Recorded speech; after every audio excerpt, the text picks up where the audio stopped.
From Eyewitness News, this is Newsmakers.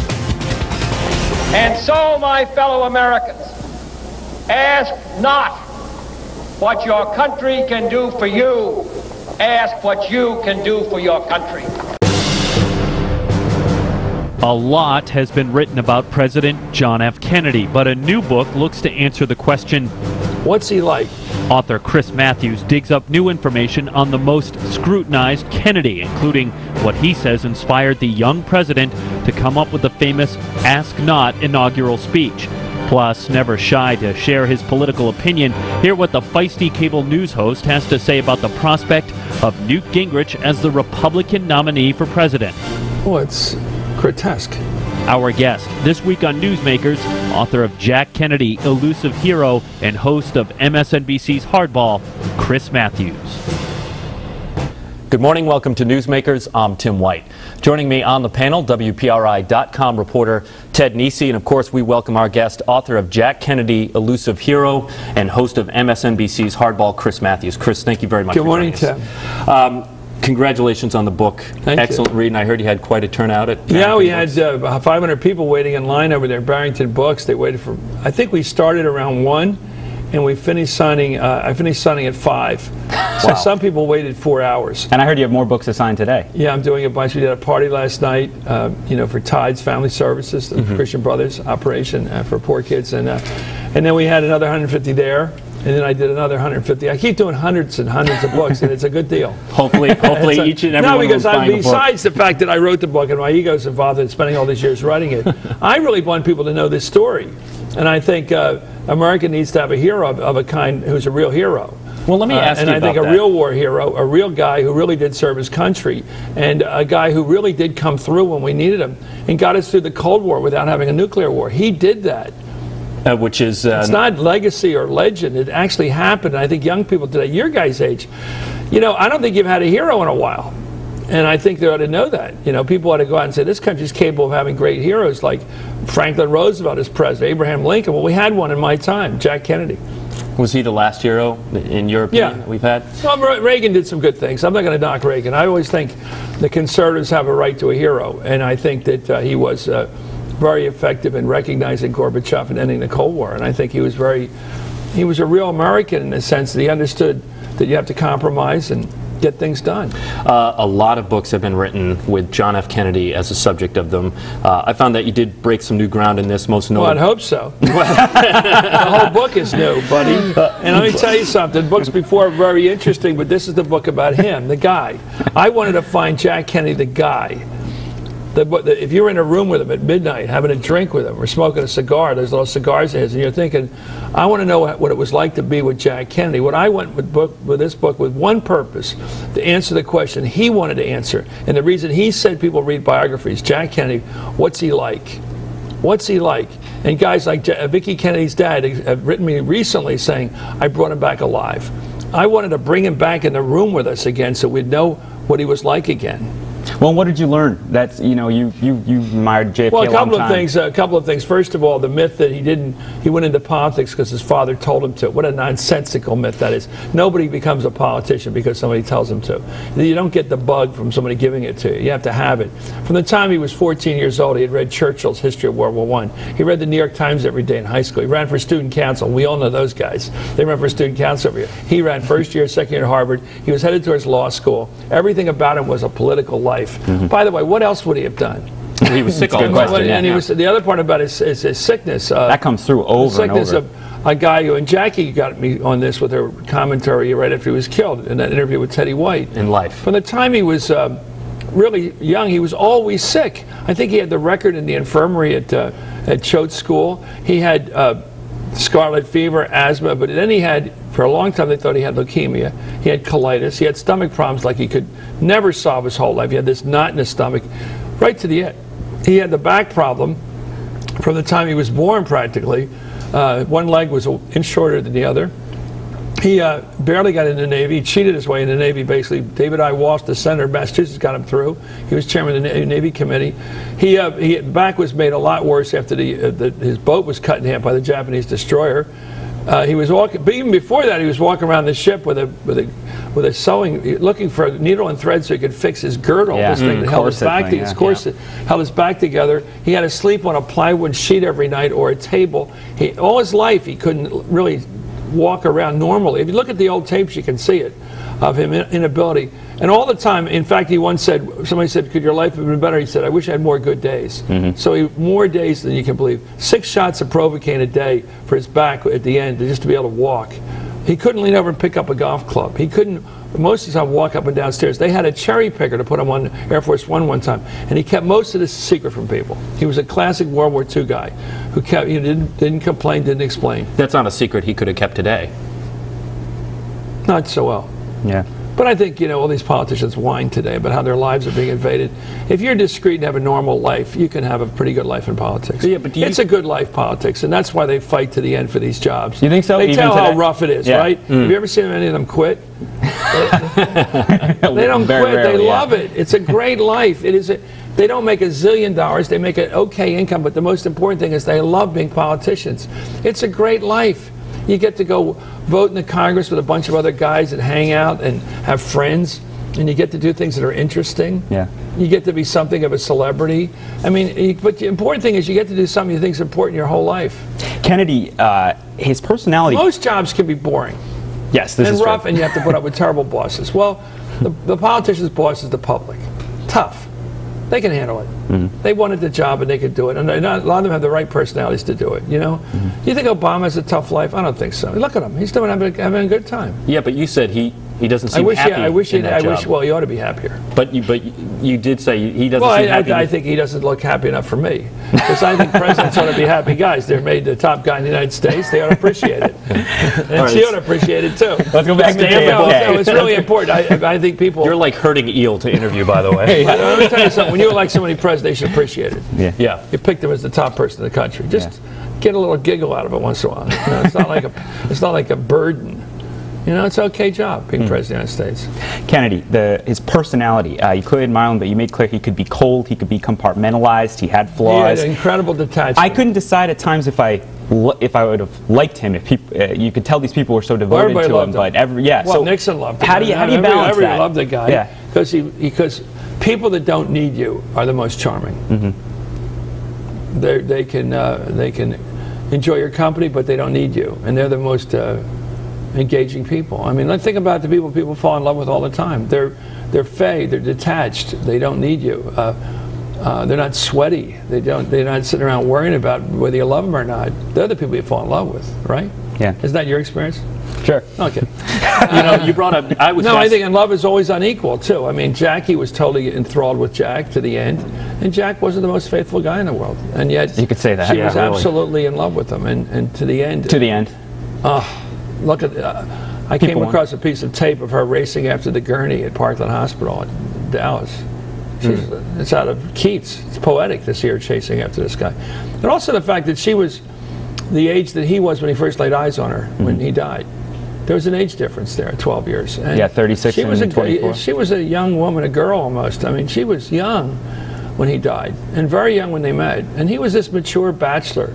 I love the story about his best friend, Lem Billings, going to her the day of the wedding and saying, now this guy's a bachelor, you got it?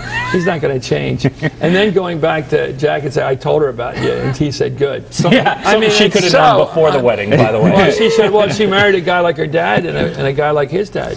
I mean, there's a lot of old school. I mean, she said in that interview we read recently about how it's kind of an Asiatic Victorian marriage, which is, it wasn't equal in terms of power. I mean, Jack always wanted to be in charge. He liked being in control. Early in JFK's political life, you wrote in the book that he noted, quote, the one great failure of American government is the government of critics. Yeah, well, is that people like you guys? Us. Not you. No, I think it's us. I think it's us. I think it's a good point. Well, it's easier to sit like I do and criticize even Obama, who I'm obviously for, but to be tough on the ringside and say, why don't you do this, why don't you do that? That's easier. There's no doubt about it. And I think that's what he meant. But what he did was he went around. What he was doing was keeping a diary as he was running for Congress the first time in '46, and he would like type notes down. People would say he'd learn maxims about politics, like it's not about having friends, it's about having Confederates. People that really go in there with. That's one problem I think President Obama has today, which is he doesn't have people who will go on Sunday talk shows and defend him. Even his own cabinet seems like they're under the Hatch Act. I mean, these guys, are we in politics? Name a cabinet member that ever says anything positive about him. Or a Democrat. Or Pelosi, hey, aren't you a Democrat? Isn't he head of the Democratic Party? And sometimes I think Obama doesn't know he's head of the Democratic Party. Yeah. In fact, if you guys had him here and say, are you head of the Democratic Party? I don't think he'd say that. He doesn't want to think of himself as a politician, which I think is his problem. He's the leader of the Democratic Party, which is a competitive political party with the Republicans, and he ought to just rally to those people and embrace his Confederates, and he doesn't seem to like to do that. So yeah, let's stick with Obama and Kennedy. I saw so many parallels between them reading your book. They're both seem kind of detached personalities, vaulted to prominence at national conventions. They both came from marginalized ethnic groups, young, charismatic celebrities, tagged as inexperienced in the Senate, sometimes frosty relationship with the liberals. Do you think, is that fair? There's a lot of parallels, but where are the differences too? Obama's more of a liberal than Kennedy. I mean, but the difference is experience. I mean, Jack Kennedy had been an officer in World War II. He'd been a hero in World War II, a commander of a vessel. I mean, he had real command experience as an executive before he ever ran for Congress. Then 14 years in Congress. Obama was an overnight sensation. And also, I think Obama got it wrong. Not that it's not the way he should have done it. He inspired me, thrilled me with his oratory. Jack Kennedy couldn't give a speech to save his life till about 1960. It took him he had a speech coach right up until his debates with Nixon, trying to learn how to give a speech. And then, of course, he was a fabulous. That would shock people today who know the story about the debates. He had to learn. Go back and find a good speech by Jack Kennedy before 60. Well, television helped him so much, right? I mean, people have heard that debate on the radio. He's great looking, and he. Yeah, that's another myth. You listen to Jack Kennedy on radio. He's great. He was as smart as Nixon. Who was it that said he thought Nixon won that debate? Well, Johnson was listening on the radio and he thought Nixon had won. Right. And Lodge watched it. Lodge wasn't the nicest guy in the world. Right. And very arrogant. And Lodge, Henry Cabot Lodge. He thought he was Nixon's running mate. The great thing about the story I told here is that these names keep recurring. The same guy that Jack Kennedy ran against for the Senate and beat became Richard Nixon's running mate, and then he became Jack Kennedy's ambassador to Vietnam. They keep coming back. Nixon, too. Talk about Nixon. The same names keep coming back. You talk Nixon about loved Kennedy. Clearly. They were good friends. It seems. He really loved Kennedy, and he cried the night that Jack was dying in 1954. Nixon's crying in the car. I got it from a Secret Service agent. Yeah. He really had affection for Kennedy. That's why this story is great, because it's about human experience and rivalry and love and the contest for power but the real human part of this guy here. I love that. I didn't design this. I came across this picture, and that when my publisher, the editor-in-chief of Simon & Schuster, showed me that picture, I said, that's the cover. Yeah. It wasn't like a decision. Look at this, like he dies halfway through his life, the white, and all this powerful imagery, the guy all alone there on the beach. This looks like Cape Cod, just walking off into the distance, sort of just a guy.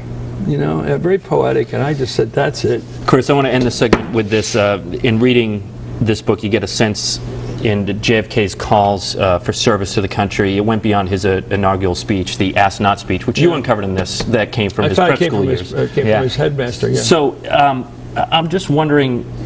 We're only halfway down here. Well, we're working on it. Don't worry about it. Halfway down here. The act of... So I do this, so I know these lists. You know, I know these lists you start with. I know, that's why you're a dangerous interview. Yeah, exactly. You wrote, the act of asking, in fact, marked the passage of John Kennedy through his public life. It begs the question, if in post 9/11 USA, if we missed opportunities for a rallying call. How so? So, I mean, anybody older than me who remembers World War II will remember the phrase war effort. It's a wonderful American phrase, and the British had it too, war effort. It's where everybody does something, whether it's collect scrap metal or newspapers or work in a war factory or buy war bonds, and everybody felt that you were part of the front. You may not be the guy out there risking his life every hour, but you were part of the effort, and it was a wonderful national experience and patriotic experience. Kennedy recalled that with Ask Not, and he did it with the Peace Corps and the Special Forces, and everything was aimed at avoiding a nuclear war with the Soviets, and it was everybody doing something. Bush, like, I'm not a Bush hater. I think W was not a great president because he voted for him, but before I knew it was going to happen, I thought he had a hunch about this country, and Gore didn't have it. I thought Gore was a little geeky, a little strange, and fearful. He tried to scare us. I thought Bush had a real opportunity. First of all, he shouldn't have gone to Iraq. If the country wanted to go after Al-Qaeda and get bin Laden, he should have stayed on that trail and stayed out of the other war. There was a distraction and a horrible loss. And then he gave us tax cuts. I mean, a tax cut, you don't give people a tax cut during war because it sends the wrong message. It says some people are going to get a break and some people are going to get killed. That's not a unifier. You got to say, we're not all going to get killed in this war. Some people are. We're all going to take a risk and we're all going to pay some pain. We're all going to contribute to this war because we shouldn't have wars unless we're willing to pay a price. Nobody should be in a country that's at war without paying a price. Nobody should live in a country at war that's not paying a price.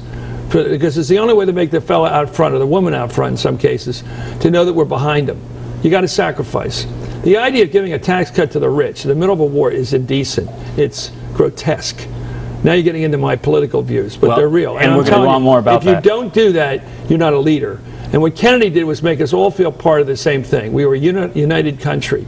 And I think Bush blew it. And I think Obama's blown it. He hasn't asked anybody to do anything. We had a million people. How many people were on the Washington Mall when he was inaugurated? More African Americans than I ever saw on the Washington Mall. For the first time, they actually came out of the neighborhoods to that. And what did he do? He sent everybody home. I'm smart. Watch me do this thing. I'm smart. I'm going to be a smart president. I don't need you. Worst mistake. He should have immediately started asking people to do things. Asking American people to participate. Then we would feel it was our administration, not his. This is essential politics, and I don't think he's got it right yet. Okay, we're going to take a break on the program. We're going to continue this theme with our guest, Chris Matthews. He's author of the book Jack Kennedy, Elusive Hero, and of course, host of MSNBC's Hardball. I'm Tim White. You're watching Newsmakers. Welcome back to Newsmakers. I'm Tim White. To my right, WPRI.com reporter Ted Nesi. Our guest this week is Chris Matthews, author of Jack Kennedy, Elusive Hero, and host of MSNBC's Hardball. Chris, I want to expand more on yourself, if you will. In an interview with Alex Witt of MSNBC, you had some pretty sharp words for President Obama. Let's take a listen. And he should be sitting late at night now with senators and members of Congress and governors working together on how they're going to win this political fight that's coming. I don't have a sense that he's ever had a meeting. I hear stories that you will not believe. Not a single phone call since the last election. They don't call. He never calls. That's the message. Members of Congress, I keep asking, when did you hear from him last?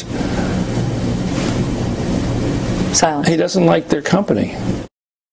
Some pretty tough words for the president. It's true. By the way, find somebody who disagrees with it. Well, so does this mean he's a one-term president? No, I think there's a couple of things that are odd about this president, which I think he has to fix. He's a leader of the Democratic Party. He's a leader of a political party. He doesn't act it. He acts like he's above politics. He acts like he has no political allies, and he doesn't. His cabinet members have not been dog-trained into going on television and fighting for his causes. Every week on television, I watch Sunday television. You guys are part of it.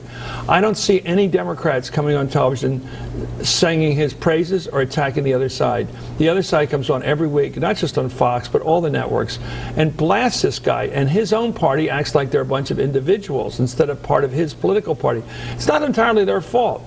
I don't think he embraces them as his cohorts, as his Confederates.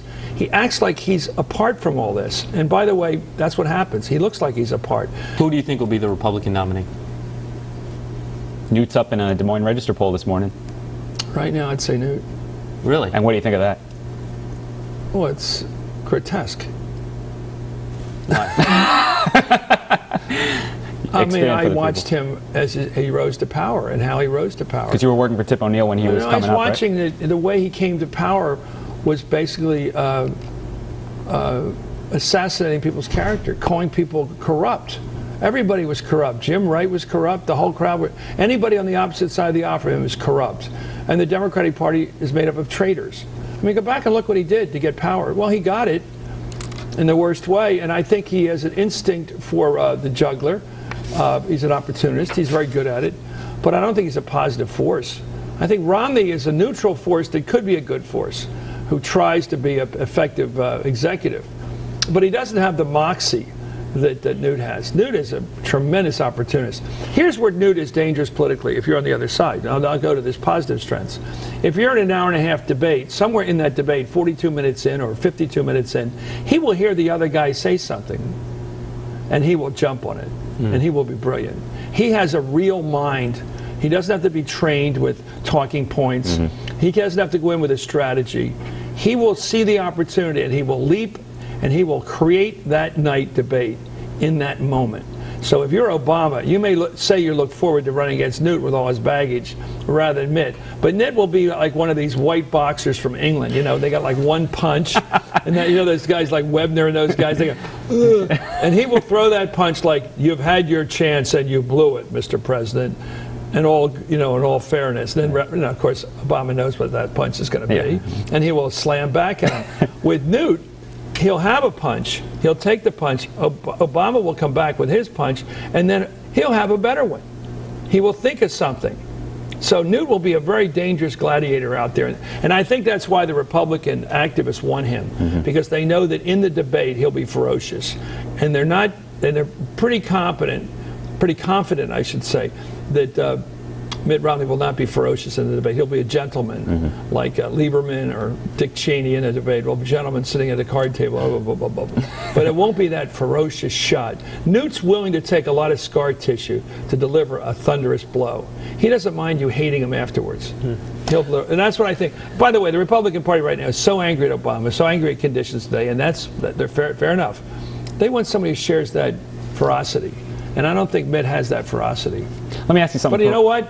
Newt may blow it. Yeah, well, we've seen it before. It might blow it. Let me ask you about some parochial. Our two senators, Jack Reed and Sheldon Whitehouse. Yeah. What's the scoop on them in Washington? I think they're both great. So what am I going to say? Well, what's their level of influence in Washington? Yeah, I think they're very impressive guys, very clean. That's a big thing, to be clean as heck, and they are. That's a big thing. Not every politician's clean, you know, and they're great. And I think they're likable. Yeah. I've gotten to know Sheldon a little bit, and I find him very likable. And I've seen him at a couple of sort of events with other senators around, and he was there last night at the Tides Family Services event for the Christian Brothers. And I think he's really trying to reach out and do the things politicians in a small state really have to do. I mean, you really have to get around and be there that night. I mean, Woody Allen was right. Showing up is really important. People don't get it. Oh, I'll send a note. I couldn't make the funeral. No, you didn't make the funeral. You're supposed to be there. Like Yogi Berra says, if you don't go to other people's funerals, they won't go to yours. It sounds funny, but it's true. It's true. If you don't go to other people's funerals, they're not going to go to you. Maybe not the same person, obviously. Let me hit you with one other. But I really think that showing up in a small community like Providence and Rhode Island, I mean, I think the word gets out pretty quick if you're not an effective it's a small shower-upper. And I think these things, I mean, Claiborne Pell for years up here would send Christmas cards, and just these things matter, you know. Yeah. And I know that. Other local politician, Barney Frank, is retiring. What do you think of that? That's a loss. Barney can be caustic, and he's already fighting with Eddie Markey on the way down. He didn't help me in the, House. Yeah. You know, he didn't help me get redistricting in Massachusetts. You know, how many guys blame other guys? Usually it's your job to get your, you know. I heard the great story about Barney. I said, how come people like him in the Congress, but they didn't like him in the House, in the State House? Well, they said he didn't intend to stay there. So he didn't make any friends. But the thing about Massachusetts, since it's a state that's shrinking in terms of population, you always have to have strong friendships in the State House. Scott Brown, Republican senator, is incumbent going against... Metz with him. I mean, he's a good politician. He's like a pure quarterback. He can do one thing. Like a quarterback, he can throw the ball good, but he can't. He's a good passer. He's a good politician. The barn coat or whatever it is, what do they call that? The coat he wore. The brown coat, the truck. Yeah. Great imagery. And of course he ran against Martha Coakley, who did everything wrong. I'm not going to the Sox game. I'm not going to stand out of Fenway. He ran the ad with Jack Kennedy, by the way, which I thought was very impressive. He ran the ad in his campaign with Jack Kennedy, and she acted like there was never any Kennedy in Massachusetts. What are you trying to do? Reinvent the wheel? Yeah, right. You got a political party with a great legacy of service. Nobody has ever been a better service senator than Teddy. Do you think whatever you think about Teddy, trouble, though? Teddy was you know Massachusetts politics. I think unlike Coakley, who had the problem, fared out of seeming like an elitist, an Ivy Leaguer from Boston and the establishment, the cocktail circuit with the elite. A little too Dukakis-y. Dukakis-y, yeah, that's right. A word. But whereas I think that Elizabeth Warren has a reputation for taking on the big shots on Wall Street. Yeah. And if she's seen as the little guy against I was going to say smarmy, because he's not smarmy, the suave, good-looking senator, maybe she'll get that regular, good old working class vote back for the Democrats, the Irish, Italians, everybody else, the regular people. If she can get that back and not kiss that off because she looks like an elitist. But I think it's going to be tough because he's a tough politician. And I root for the fact, I don't know either of them very well, but I root for the fact that she's got exactly the right position to be in politics, the right leverage. You should be the person running for office this time who's willing to restore the power of regular people in politics. If you can be that person in either party, to restore the power of regular people against the establishment, against Wall Street, I think you're where you got to be politically today. They really don't like it. That's where the Occupy people are right and the Tea Party people are right. And they can actually get together on this. That people think it's not on the level anymore. The tax policy, trade policy, regulatory policy is being fixed by the guys with money who go to these fundraisers. And you know what? They're right. The book is Jack Kennedy, Elusive Hero. The author is Chris Matthews of MSNBC's Hardball. Chris, thank you very much for joining us. Thank you, Chris. And Rhodey. If you missed any of it, you can catch this program on WPRI.com. For Ted Nisi, I'm Tim White. We'll see you next week on Newsmakers.